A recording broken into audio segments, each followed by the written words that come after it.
լուրջ եք հարցնում, չէ՞, ես տենց եմ հասկանում։ Դուք լրջորեն եք հարցնում տալիս։ Չէ, իսկապես, եթե ինչ-որ մեկը լրջորեն դա շարունակում է պնդել, դուք որպես մեդիայի ներկայացուցիչ երևի պարտավոր եք նաև եւ տեղին է պարզաբանում ուզել։ Դե ինչ Ժողովուրդ ջան, եւս մի անգամ ասում եմ, 300,000 ադրբեջանցիների Հայաստանում բնակեցման մասին թեզը հիվանդ երևակայության արդյունք է։ Անմտությունը, ավելին ասեմ, մեր հերքումից հետո դա նորից կրկնելը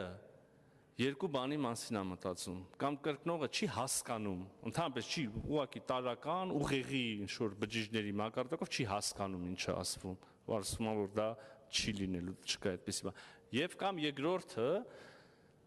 սրիկայություն է, որտեղ չարամտորեն կրկնում այն ինչ որ չկա։ Փորձելով մանիպուլացնել մարդկանց համար զգայուն հարցերը, փորձելով, այսպես ասած, անօգուտ իհարկե, սեղմել ինչ-որ ցավոտ կետերի հասարակության համար ցավոտ կետերի վրա։ Ընդ որում ես չգիտեմ այդ մարդը, որ անընդհատ այս նույն միտքը կրկնում է այս անհեթեթությունը, իր շահերի տեսանկյունից որն ավելի լավ, որն ավելի լավ պատճառը, այն, որ ինքը կրկնում է, որտեվ չի հասկանում, թե այն, որ ինքը կրկնում է, որտեվ չարամիտ մտադրություն ունի։ Երկու դեպքում էլ մեր համար արդյունքը կամ, չգիտեմ, դրսևորումը եզրակացություն մեկն է, կամերաներ ընդեղ են, հարգելի հայրենակիցներ, 300,000 ադրբեջանցիների Հայաստանում բնակեցման մասին թեզը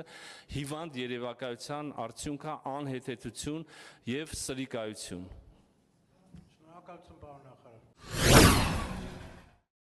Բաժանորդագրվեք Արմպուլսեյեմի սոցիալական ցանցերում։